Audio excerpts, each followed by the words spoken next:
Olá a todos! Nessa aula, nós vamos dar continuidade no estudo de conjuntos abertos. Então, primeiro, nós vamos relembrar esse conceito. Então, nós vamos considerar X um subconjunto de um espaço métrico M, e nós vamos dizer que X é aberto, ele é aberto se o conjunto dos pontos que são interiores a X é igual a X.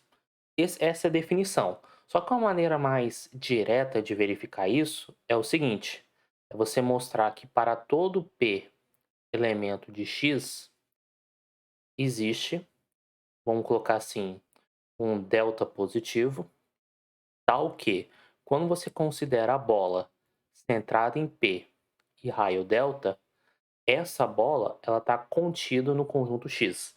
Porque o desenho é basicamente o seguinte: imagina que aqui é o nosso conjunto X, aqui está o nosso elemento P, e a ideia é que você consiga alguma bolinha de tal modo que essa bola esteja inteiramente contida no conjunto X.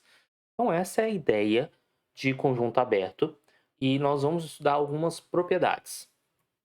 A primeira propriedade que nós temos é o seguinte: se a gente considera esse U mais chique, vamos colocar assim, como uma coleção de todos os subconjuntos que são abertos em um espaço métrico M. Então a gente sabe que um M é um aberto e o vazio é um aberto. Isso é o vazio, na verdade, é mais por uma questão de vacuidade, mas o fato do M ser aberto, isso é evidente, né? Porque qualquer elemento de M, você é capaz de encontrar qualquer bola, de tal modo que a bola seja contida em M. Isso é letra A, eu acho que é bem imediato a verificação. Segunda parte, letra B, que nós vamos começar a demonstrar. Se A1, A2, AN são abertos, então a interseção finita desses abertos ainda é aberto. Então a gente demonstra esse fato dizendo o seguinte: se a J é aberto, o que isso significa? Então, para todo P pertencente a J, existe um ΔJ positivo, na verdade um delta PJ, né, porque vai depender do ponto P e depende do J, é também positivo, tal que, quando você considera a bola centrado em P e raio delta PJ, isso vai estar contido em AJ. Bem, isso é a nossa hipótese, isso é válido para todo J de 1 até N. Só que eu quero verificar se a interseção é aberta. Só que a gente pode pensar da seguinte maneira: se P pertence à interseção J até 1 até N dos AJs, isso implica que P pertence a cada AJ, ou seja, pertence a AJ para todo J de 1 até N. E se P pertence a todos esses AJs, se você tomar, por exemplo, um delta que seja o menor dos valores listados acima, o menor dos delta PJs, e aí nesse caso esse delta PJ é onde o J varia de 1 até N, o que nós temos é o seguinte, que a bola centrada em P, raio delta, ele vai estar contido na bola centrada em P, raio delta PJ. Afinal de contas, você está considerando uma bola de raio menor ou igual. E a bola centrada em P, raio delta, J, delta PJ, ele vai estar contido em AJ, pois cada J é um conjunto aberto, conforme essa hipótese aqui. Então, você está dizendo aqui, como essa afirmação é verdadeira para todo J, você está dizendo que a bola centrada em P e raio delta está contido em AJ para todo J de 1 até N, e isso implica, e aí vale a pena já concluir, que essa bola centrada em P, raio delta, está contido na interseção dos AJs, onde J vai de 1 até N. Ou seja, a gente acabou de mostrar o quê? Que qualquer elemento na interseção, você é capaz de encontrar uma bola, de tal modo que essa bola esteja contido no seu conjunto. Isso implica que esse AJ, essa interseção dos AJs, perdão, é um conjunto aberto. Agora, como é que a gente prova a terceira propriedade? O que é a terceira propriedade? Se você tem, por exemplo, um A lambda sendo um aberto, né? E independente do lambda, independente do índice L, né? Para todo lambda que está numa lista L, então uma união arbitrária em L dos A lambdas pertence ao conjunto dos abertos, ou seja, esse conjunto é aberto. Então, se você tem que A lambda é um aberto, uma união arbitrária de abertos continua sendo aberto. E a demonstração, na verdade, é bem simples, porque se A lambda, perdão, se A lambda é aberto, para todo P pertencente a lambda, e aí vale sacar que de quebra ele vai pertencer às uniões dos A lambdas. Para todo P pertencente a lambda, nós temos o seguinte: temos um delta positivo, tal que a bola centrada em P, raio delta, está contido nos A lambdas, pelo fato do A lambda ser aberto, só que isso significa que ele está contido na união. E isso vai implicar que essa união aqui é aberta. Então, você tem o seguinte, fazendo um resumo à la Riemann. O espaço todo e o conjunto vazio é aberto. Interseção finita de conjuntos abertos, que nós demonstramos. Finita é aberto e uma união arbitrária de abertos é aberto. Claro que a gente vai fazer alguns exemplos, algumas aplicações para o terceiro caso, para ficar mais claro o que eu quero dizer com união arbitrária. Mas vale a pena fazer uma observação, que é vinda dessa proposição, que um subconjunto A ele é aberto se somente se você consegue descrever esse conjunto A como uma reunião de bolas abertas. Então observe que é um se somente se, mas se você olha para volta, isso é imediato do resultado anterior. Porque uma reunião, uma união de bolas abertas, como cada bola aberta já é um conjunto aberto, que nós demonstramos isso na videoaula passada, uma união arbitrária de bolas abertas é abertos. Agora, será que qualquer aberto a gente enxerga como uma união de bolas abertas? Bem, vamos observar o seguinte. Se A é aberto, se A é aberto, então, para todo x, eu vou colocar x, elemento de A, existe um delta que vai depender do x, né, positivo, tal que a bola centrada em x e raio delta x estará inteiramente contida em A. Até aí, tudo bem, tudo certinho. Só que observe o seguinte. Eu quero escrever A como um, uma união de bolas abertas. Só que a gente sabe, escrever aqui, a gente sabe que o conjunto A ele é exatamente igual a você fazer uma união para cada x que é um elemento de A do elemento unitário x. Isso é verdade. Ou seja, o conjunto A é nada mais, nada menos que união de todos os elementos x que estão em A. Agora, esse conjunto aqui, ele está contido, para todo x em A, ele vai estar contido na bola com centro x e raio delta x. Afinal de contas, um pontinho sempre vai estar contido em uma bola. Agora, essas bolas, para todo x, vai estar sempre contida em A. Ou seja, isso vai estar união de x pertencente a A. Cada conjuntinho desse está contido em A. Como aqui já não tem mais índice x, isso é exatamente igual a A. Então, o que a gente acabou de concluir? Observe que essa afirmação que está aqui, se vou destacar em amarelo, ela é verdade para todo x pertencente a A. Então, você pode concluir que a união dos x pertencente a A dessas bolas está contida em A, conforme está aqui. Só que você também tem que o A está contido nessa união das bolas. Então, vou até destacar as cores aqui para ficarem evidentes. Você concluiu que o A, vou colocar aqui que fica mais didático, o A está contido nessa bola aqui. Agora sim.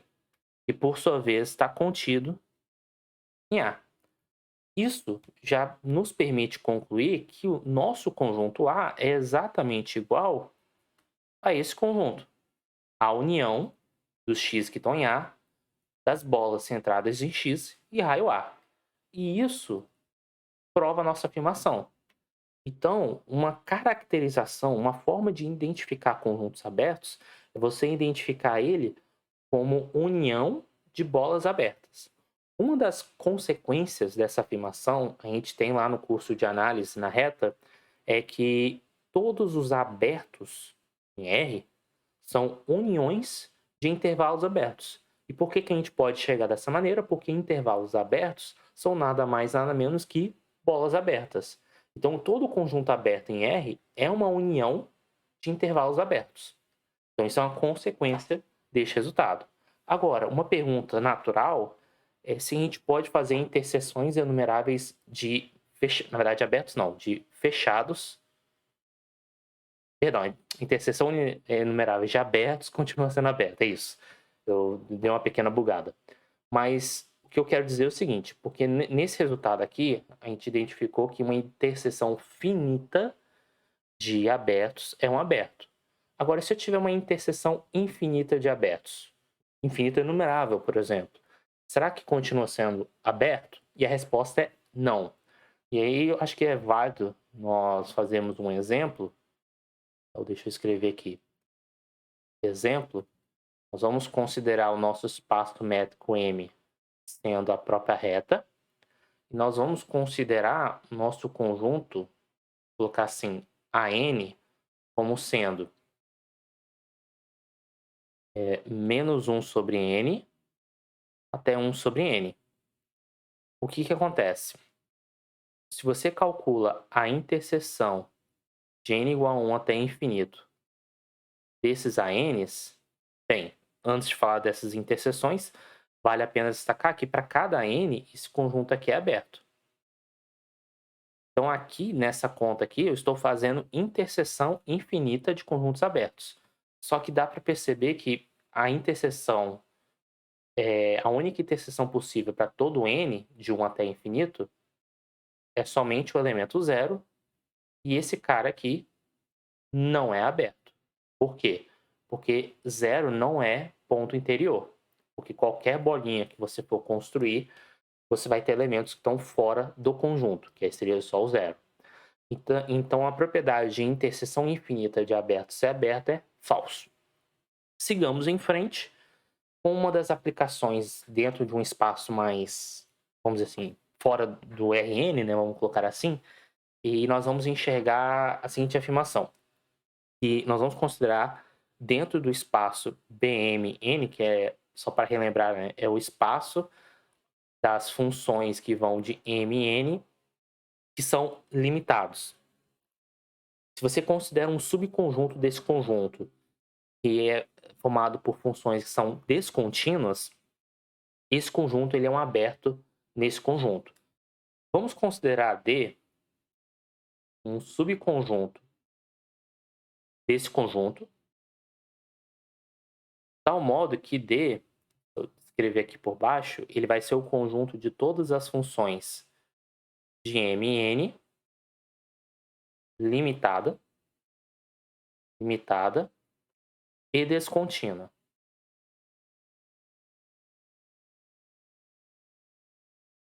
Vamos considerar D esse conjunto. Vamos considerar também dP o conjunto das funções E, claro, eu estou sendo mais relaxado na anotação, né, deveria falar das funções de M e N, mas das funções que são descontínuas em um P que pertence a M. Então uma coisa que vale a pena nós observarmos é que o conjunto de todas as funções que são descontínuas, ele pode ser visto como uma união para cada P em M dessas funções que são descontínuas em P. E o que eu gostaria de afirmar, é que esse conjunto dp ele é aberto. É aberto. Se eu mostro que esse conjunto é aberto, logo união arbitrária de abertos é abertos. Isso vai implicar que D é aberto. Logo, o conjunto de todas as funções descontínuas forma um conjunto aberto. Então, vamos provar esse resultado, né? Vamos provar que esse dp é aberto. Para isso, a gente tem que relembrar o seguinte. Se você considera f um elemento dp qualquer, o que isso quer dizer? Isso quer dizer que eu quero mostrar que ela é descontínua, né, em P.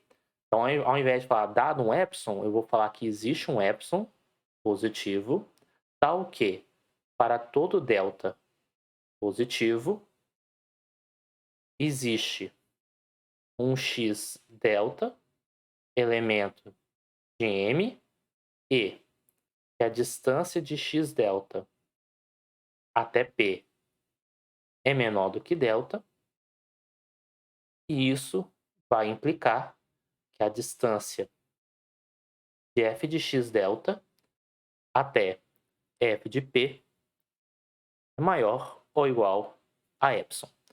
O que eu vou querer fazer é o seguinte, eu quero mostrar que dp é um conjunto aberto. Então, o que eu tenho que fazer? Vamos escrever aqui um objetivo, para ficar bem claro o que nós queremos. Nosso objetivo, escrever nessa cor aqui, é encontrar, vamos encontrar um R maior do que zero, tal que a bola centrada em F, raio R, esteja contido em dp. Afinal de contas, isso que quer dizer um conjunto ser aberto. Qualquer elemento do seu espaço, você consegue uma bolinha e essa bolinha está contida no conjunto. Só que o que significa essa notação aqui? É importante nós gastarmos uma energia para tentar entender isso. Ele é o conjunto, por exemplo, se eu tenho um G que pertence a essa bola, isso implica que a distância de F até G é menor do que R. Mas o que é a distância no espaço métrico das funções? Bem, essa distância, vale a pena, observe, estou calculando a distância entre duas funções.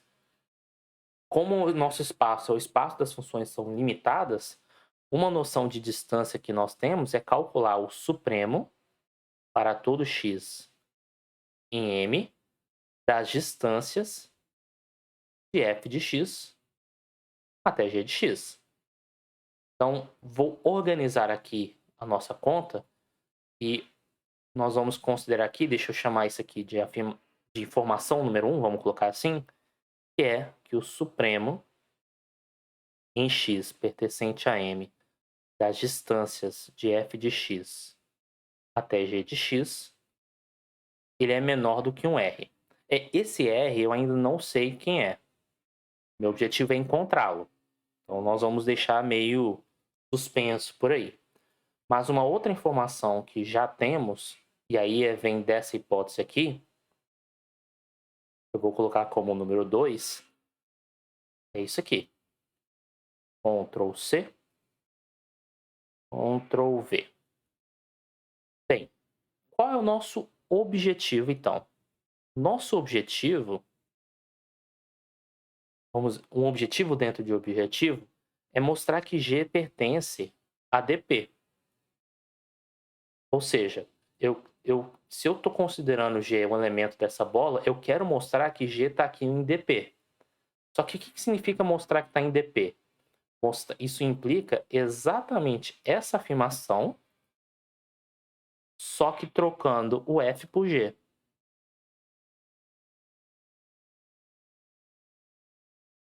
Eu não sei se esse x-delta que está aqui será o mesmo da F, mas vou fingir que é. Então, o meu objetivo é tentar limitar esse camarada aqui. Isso para algum epsilon, vale destacar. Algum epsilon. Então, para não confundir, deixa eu chamar de epsilon g. Não precisa ser o mesmo epsilon, esse que é o ponto. Já que eu quero controlar essa distância aqui, só que eu quero que esse cara seja maior ou igual a alguém, eu não vou partir dessa expressão, eu não vou partir dessa conta. Porque o que nós temos de propriedade métrica é a desigualdade triangular, é meio que construir coisas que vão sendo menores. Então, ao invés de partir daqui, eu vou partir dessa informação aqui acima, da distância. Eu vou considerar o mesmo x-delta da expressão 2. Então, a distância do f de x-delta a f de p, e eu vou trabalhar com a desigualdade triangular. Isso aqui é menor ou igual à distância do f de x-delta até g de x-delta mais distância, perdão, de g de x-delta até g de p mais distância de g de p a f de p. Quando eu faço essa manipulação, o que acontece? Vamos com calma. Nós vamos estar concluindo o seguinte, que essa distância é a distância de f de x-delta até f de p, ela vai ser menor ou igual a... Observe que essa informação aqui, eu posso usar a informação número 1, porque a distância de x-delta, cadê? O supremo das distâncias é menor do que r. Bem, eu ainda não sei que r é esse, então, por enquanto, eu vou trabalhar com um r igual a epsilon, vamos colocar assim. Vamos tentar fazer um r igual a epsilon aqui. Vamos procurar. O nosso objetivo é encontrar esse r. Vamos começar com um epsilon genérico. Então, por aqui, epsilon genérico não, um epsilon que corresponde à situação número 2. Então, esse cara é menor do que epsilon, do número 1. E esse cara aqui também é menor do que epsilon. Então, isso aqui vai ser menor do que 2 epsilon mais distância g de x-delta a g de p. O que acontece em uma situação como essa? Eu sei que esse cara é maior do que epsilon. E esse cara aqui é maior do que epsilon. Então, como aqui é maior do que epsilon, conforme a informação número 2, então, na informação número 2, eu posso dizer que epsilon é menor do que 2 epsilon mais distância de g de x delta a g de xp. O g de xp não, g de p, perdão. Eu acabei o exercício? Infelizmente, não. E aí temos até, inclusive, um problema. Porque se eu passo esse epsilon para o outro lado subtraindo, eu vou ter ali menos epsilon. Poxa vida, eu queria que fosse só epsilon aqui. Vamos pensar um pouco da onde que nós obtemos os valores. Então, da onde surgiu esse epsilonzinho aqui? Vou colocar em marrom. Esse epsilon que surgiu, ele veio da expressão número 1, e esse da expressão número 1 é um R que eu estava querendo encontrar. Então, eu posso, por exemplo, colocar um epsilon sub 2 aqui. E aí, se eu coloco um epsilon sub 2, já consigo trabalhar melhor. Mas vamos continuar pensando um pouco. Porque, de novo, aqui, se o epsilon for sub 2, na verdade, aqui vai ficar maior do que zero, né? Mas da onde surgiu esse epsilon? Vamos dar uma revisada nesse epsilon que eu destaquei em verde. Esse epsilon veio da informação da F.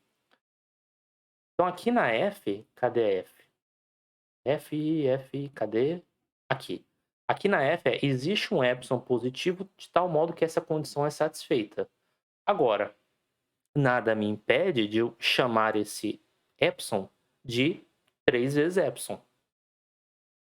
É claro que aí na prática o epsilon fica reduzido por 3, né, dividido por 3. Mas eu posso colocar esse 3 vezes epsilon aqui. Se eu coloco 3 vezes epsilon, o que vai acontecer? Ou até melhor, né, esse marrom aqui, eu mantenho o epsilon, né. Então, se eu considero esse epsilon como nosso candidato, vamos colocar assim, nosso candidato a raio, de tal modo que essa propriedade seja verdadeiro, porque lembre-se, o nosso R aqui eu estou considerando epsilon. Se você considera esse epsilon aqui, é só nessa expressão eu chamar de 3 epsilon. Então aqui vai ficar 2 epsilon, 3 epsilon. Então 2 epsilon menos 3 epsilon, aqui vai ficar epsilon menor do que a distância do g de x delta até g de p.